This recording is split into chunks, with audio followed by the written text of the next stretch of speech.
Hello guys, welcome back to another video, and today I'm doing back to another Backrooms Level reading. I don't know the last time I've done one of these, but here we go, back with another one. And today we've got Backrooms Level 47.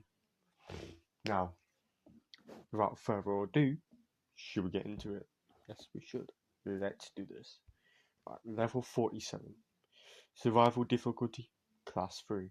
Unsafe, unsecure, low entity count. Level 47 is the 48th level of the Backrooms. It's a primeval old-growth forest that is highly resistant to both entropy and man-made alterations. Okay. So that's a bit of a gold, guys. Description.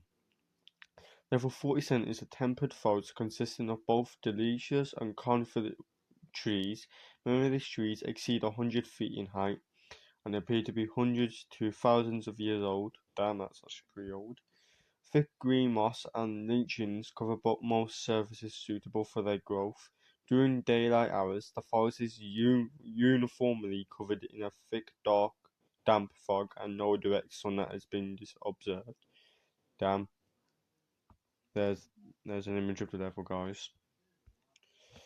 Each night, however, the fog would disperse without fail to reveal a full moon. This moon reveals visually identical to the moon from the front rooms, albeit several times closer on the far side facing towards level 47. Stars and the Milky Way are visible as well, but do not match any constellations visible from the front rooms. There are rare silver light auras that have been seen on occasion. Mapping level 47 has proven to be impossible due to exaggerated space-time distortions.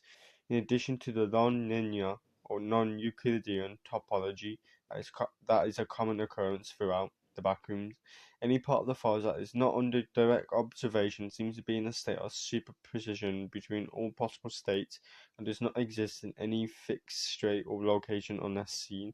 Due to the relative homogeneous nature of the forest, these forests are typical subtle and are not immediately noticeable. This effect is often extremely unsettling to new wanderers, who frequently doubt their own thoughts before doubting the stability of their external reality. Whoa, it's getting a bit deep here. It's also that time is suspended when objects are in a state of superposition, and returning to a state of superposition will often revert any damages or alterations that an object has made incurred while under observation. This means that any campfires or improvised tools and weapons will often, though not always, vanish or revert to an earlier state when direct observation is broken, complicating attempts at survival. Streams and other natural sources are common on level 47 and are genuinely safe for human consumption. Mushrooms are the most plentiful and accessible food source, though some species are poisonous and hallucinogenic, and documentation of all native species is incomplete. Okay, let's move on to the entity section here. Level 47 supports a large and diverse population of the numerous species of snakes who feed upon small birds, mammals, and alpines. While not all species are known to science, none of them appear to be anomalous, with one notable exception: harming or killing any of the snakes on level 47 will result in the appearance of the bright crimson Titanoba, referred to by the inhabitants as the Great Old Adder, or simply Great Adder, which will proceed to hunt and devour the offending parties. There is no known instance where killing or harming a snake has not resulted in the appearance of the Great Adder, or anyone successfully invading it or fending it off. Wanderers must remain vigilant and avoid accidentally injuring any snakes in order to avoid the wrath of this entity. It's worth mentioning that the snake's only natural predators on level 47 are crows and ravens, and this predation does not appear to upset the Great Adder. The Great Adder, along with the sacrosanct statues of snakes on level 47, has resulted in it receiving the nickname the Adderwood. As night packs a large black canids become active and prey upon humans if presented with an opportunity. These canids are sometimes referred to as black shucks or Adderwood wolves, appear to use the protein nature of the forest to their advantage. Their long, baleful howls travel for miles and serve as beacons to other pack members in this ever-changing landscape. Oh, my neck's hurting, guys. When a scout finds a prey, they will not let it out of their sight until they are joined by the rest of the hunting party. This typically results in the scout stalking their quarry at close range for prolonged periods of time without ever attacking, simply terrorizing them to the point of exhaustion. The shucks themselves also appear to translate short distances when observed by their prey, albeit in a far more controlled manner than their industrious flora. So guys, this code's really demanding. Wanderers that find themselves pursued by black shucks to climb the highest tree available, waiting for the dawn is the best survival tactic. Other shucks had never been encountered during the day and always appear to return to their dens before daylight.